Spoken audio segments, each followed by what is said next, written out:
My name is Jordan Marati, and this is my story. Like everyone else's, it really starts before me.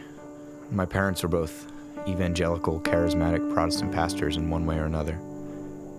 My father was an elder at pretty much every church we attended, and my mother was a youth pastor and Sunday school teacher for most all of my childhood experience.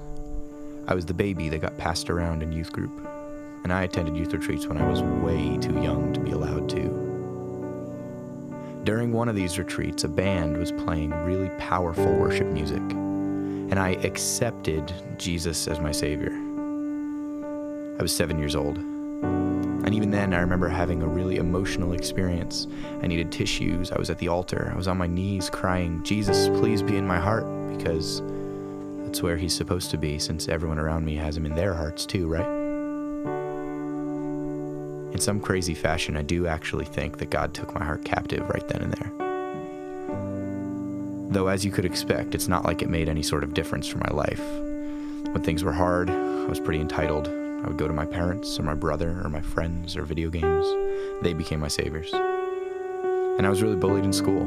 I was a sensitive kid, and I had friends who just really loved making me feel like I wasn't worth as much as them, making me feel like I failed at things. So I would go to my saviors. I'd find validation. I was good at a game, so I was worth something. I was good at being a friend, so I was worth something. I was good at learning guitar, so I was worth something. And this pattern of identity struggle was going to continue all the way to today. By the time I got to my freshman year of high school, I'd really started playing guitar, and I was leading worship at my youth group, and I was on a retreat, leading the music, and I found myself turning incredibly inward.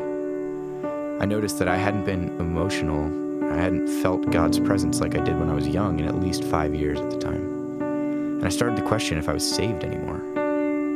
So I prayed, and I prayed, and I prayed. I didn't realize it at the time, but I was really wrestling with God. Like, God, how could you be real if I don't experience you? What's the benefit of believing in you? Why would I share this with others? It's done nothing extraordinary for me.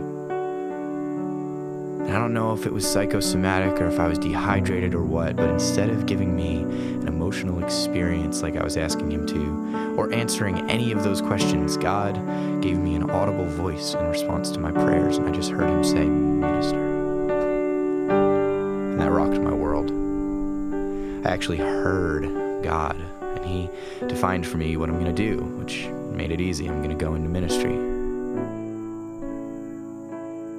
So I dug further into my youth group, and I started encouraging my friends to learn instruments so that I could be a better worshiper.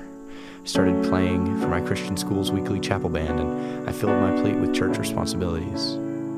And while this was happening, the gospel slowly started to become real to me. I started to understand it. I had dated some people in middle and early high school, and I was faced with the reality that I'd hurt people. But in the gospel, I found a real forgiveness. One that reconciled me to the creator of all things, even though I didn't deserve it, even if I couldn't be reconciled to the ones whom I had hurt. I realized that the people who hurt me were people just like me, who needed to be loved and shown grace, just like I needed to be loved and shown grace. I believe that year of my life in early high school is when I found Jesus. Right around then, my family started going to Emergence. This was in late 2011. It's the church that I work at now. About 2 years after we began attending, I started apprenticing under Dan Folgato, learning to make music and learning to lead a music ministry. And I was really battling depression, but Jesus was faithful to me. It was around then that I switched to Emergence's high school student ministry instead of the one that I had been in my whole life. The student ministries director, Nate Dorka, got me quickly involved because I had just started playing on the teams on Sunday, and I was in high school, so I was willing, ready, and able to lead the music at EHS2. Not long after that, maybe a few months, he approached me and asked if I'd be able to head up starting a music ministry for the middle school program too, since they didn't have a live band.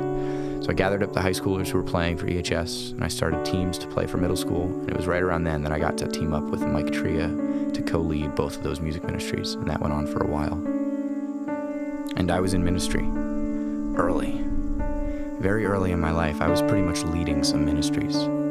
It's clear to me that God has known from the beginning that he wanted me learning specifically what vocational ministry looks like, what faithful service looks like, and just how incapable I am. I was learning that I really need grace. In my junior year of high school, I really started deconstructing my understanding of God and of Christianity. I started taking note of all the different religions out there and all the different traditions of Christianity, and I saw a lot of truth in all of them. And Jesus has been faithful to me. He's been faithful to humble me and to secure me logically and rationally in my belief. I believe in the God of the Israelites, and as a result, I believe in their scriptures. Because I've studied and found the scriptures to be trustworthy, I can trust in the work of Jesus. Because I can trust in the work of Jesus, my life is truly forever changed. And I'm freed up to give and receive a radical grace and love. And I'm filled with a peace that often hardly makes any sense to me.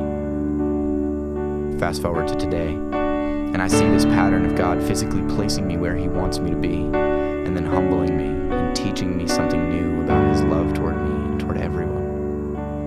He loves with a reckless abandon. He's willing to give up anything in order that I might know Him, love Him, and be satisfied more and more in Him. He keeps giving me lessons in His sovereignty. He keeps teaching me how to be joyful within and often in spite of any and all my circumstances. He keeps teaching me more and more reasons why I should trust Him inside of my anxiety and my depression. And He keeps teaching me about myself and my near inability to actually trust Him. He teaches me about His creative works, this amazing world, and His phenomenal self-portraits, which we call humans. He teaches me to recognize my own spiritual poverty, that I have no righteousness that is my own, and I can't claim ownership of any righteous acts. And He is always the first to speak up when I feel like I don't deserve love or I've hurt too many people to be forgiven. Through Jesus, we can reconcile the existence of both mercy and justice. Through all of my experiences, He has taught me that I will never be left alone. I will always be fully known, and I will always be loved perfectly, and there's nothing I can do to separate myself from Him. He is my source of joy, and He is the source of my identity. He stands firm through every storm that this broken life can muster, and when I am in Him, then I also stand firm in Him